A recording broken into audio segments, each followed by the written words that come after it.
जोहार साथियों,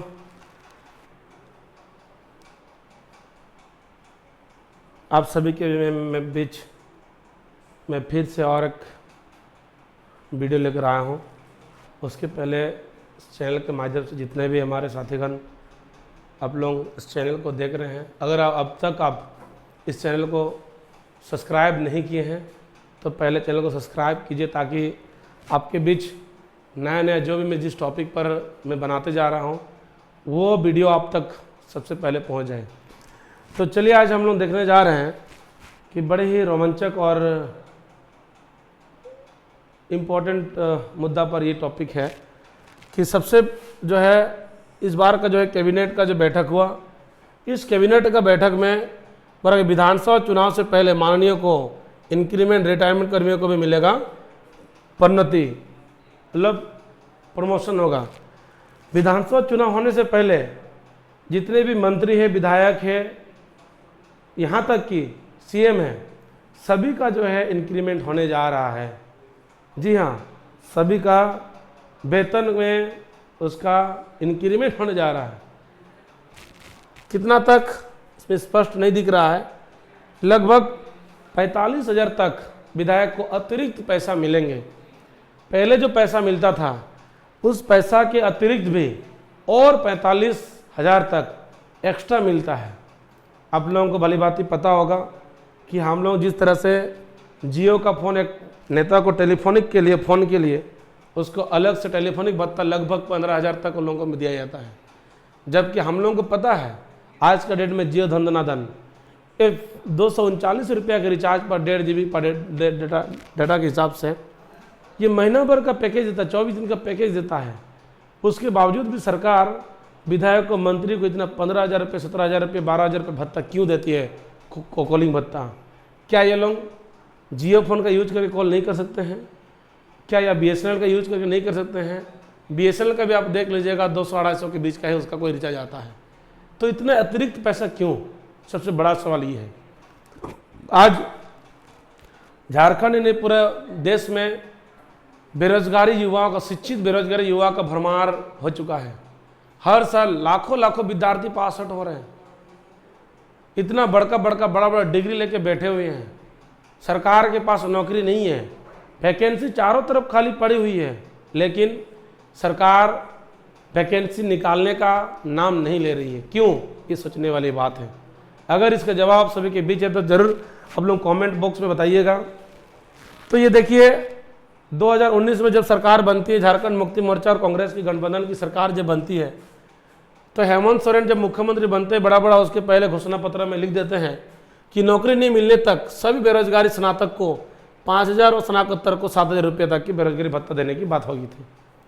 लेकिन मैं सवाल करना चाहता हूँ उन गठबंधन की सरकार से कि आपने इतना बड़ा मुद्दा, इतना बड़ा जो आपने वादा किया था, आप कितना इस पर पूरा किए? इसमें कितना विद्यार्थियों को परेशानी हो रही है आपको समझ में नहीं आ रहा है। आपके बच्चे कभी कंपटीशन में नहीं बैठते हैं, आपके बच्चे कभी सरकारी स्कूल में नहीं पढ़ते हैं, आपके बच्चे कभी बस वेटिंग करके स्कूल नहीं जाते हैं, कॉलेज नहीं जाते हैं, आपके बच्चे ऐसी कार में बैठ कर घर से चले जाते हैं। तो उन गरीबों का दर्द भी थोड़ा समझा कीजिए कि जिन हालातों में एक परिवार के मुखिया या उनके पिता किस तरह से इस कड़ा धूप में 42 डिग्री 40 डिग्री का धूप में नरेगा में या किसी भी ठेकेदार में काम करके अपने बच्चों को स्कूल भेजते हैं, कॉलेज भेजते हैं। उन माँ बाप का क्या गलती? क्या यही दिन देखने के लिए उन्होंने आपको सरकार में चुना था कि आप सरकार बनते ही बड़ा वायदे के साथ आए और जैसे ही सरकार में आएंगे सब वादों को भूल करके उसको मुद्दा को भटका करके किसी और तरफ चले जाएं? तो मैं आप सभी से मैं यही बोलूँगा कि जिस तरह से हमारे सरकार ने हम सभी को ठगने का काम कर रहा है, इस पर हम सभी को एक चिंतन मंथन करने की जरूरत है।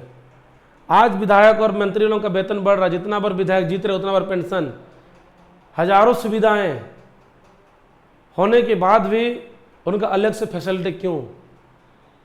क्या उनका वोट का वैल्यू अलग है और एक गरीब आदमी का वोट का वैल्यू अलग है? आप लोग इसका जवाब दीजिए। अगर दोनों का वोट का वैल्यू अगर समान है तो इतना भेदभाव क्यों? किसी भी मनुष्य को जीवित रहने के लिए हमें 5 मूल चीज़ों की आवश्यकता होती है: रोटी, कपड़ा, मकान, स्वास्थ्य, शिक्षा। आप लोग इन 5 चीज़ों को हमारे तमाम मंत्री, विधायक, यहाँ सीएम, सभी लोगों से कंपेयर करके देखिएगा। सबसे पहले मैं रोटी का बात करता हूँ। आप खाओ 1 रुपये वाला किलो वाला चावल जो आपको राशन दुकान में खाएगा, वो खाएंगे 100 रुपये किलो वाला चावल मंत्री खाएंगे। पहला कंपेरिजन। आप पहनो 20 रुपये वाला धोती साड़ी, वो धोती साड़ी कभी वो पहनते नहीं है, वो पहनेंगे लाखों का धोती साड़ी। मकान, आप रहिए झोपड़ी में, वो रहेंगे बंगलों में। स्वास्थ्य, आप ट्रीटमेंट कराइए अनुमंडल में जहाँ पर 4 गो डॉक्टर है, 14 वैकेंसी के जगह पर 4 गो डॉक्टर है, मात्र 4 गो डॉक्टर बैठे हैं रेफर टू एमजीएम के लिए। वो ट्रीटमेंट कराएं कहाँ पर? दिल्ली में। ये हाल ही का एग्जाम्पल है। मैं घाटशिला विधानसभा क्षेत्र के अंतर्गत आता हूँ, तो हमारे क्षेत्र के विधायक माननीय रामदास सोरेन जी कुछ दिन पहले वो अपना ट्रीटमेंट कराने कहाँ चले गए थे? दिल्ली चले गए। आप लोगों को पता होना चाहिए। लेकिन उनके कार्यकर्ता या उनके कार्यकर्ता के परिवार का कोई अगर इस तरह का दुविधा में पड़ते हैं, क्या उनको टीएमएच में भर्ती कराते हैं? नहीं कराते हैं। तो वे इतना भेदभाव क्यों?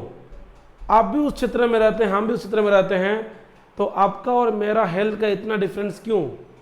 जब आपका एक वोट का एक वैल्यू है तो मेरा भी एक वैल्यू है, तो दोनों का स्वास्थ्य का सुविधा लेने का भी एक ही पॉइंट होना चाहिए। लेकिन आप दिल्ली में क्यों जाते हैं? आप अनुमंडल में ट्रीटमेंट क्यों नहीं कराते हैं?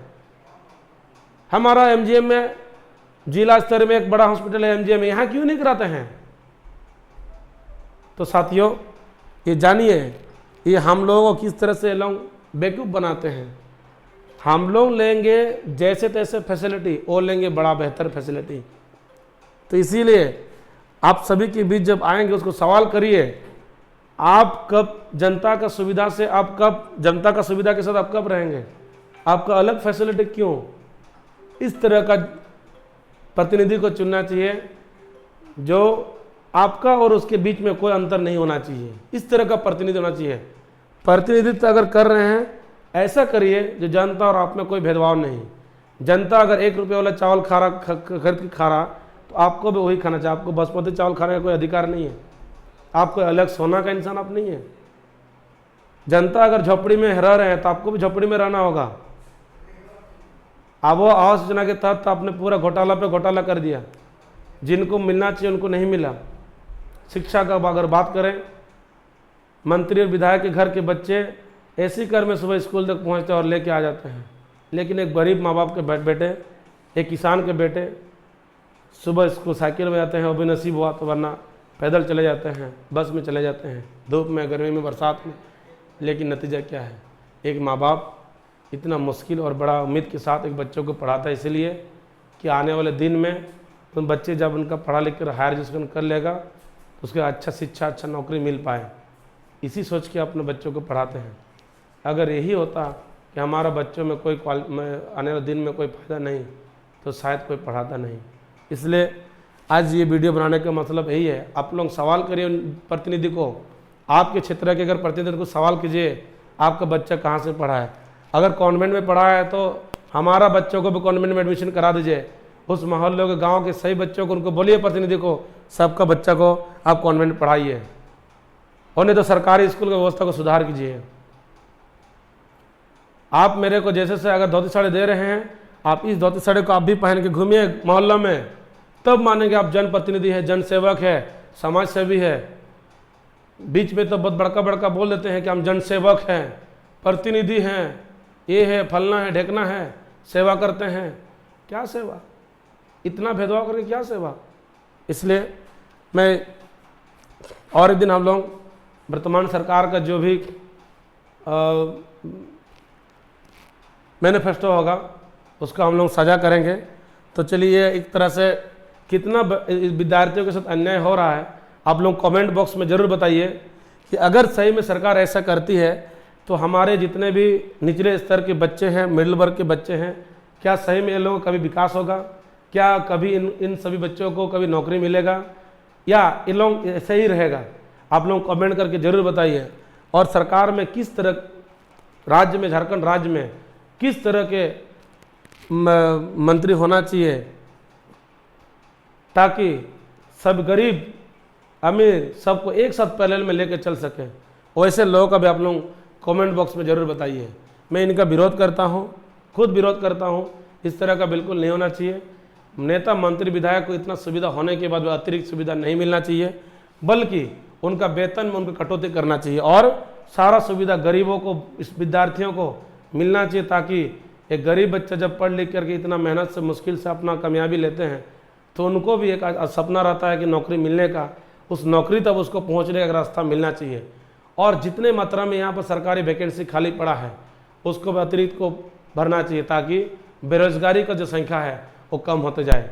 तो चलिए आप सभी के बीच फिर से हम मिलेंगे नए वीडियो के साथ। आज का वीडियो यहीं तक। जोहार।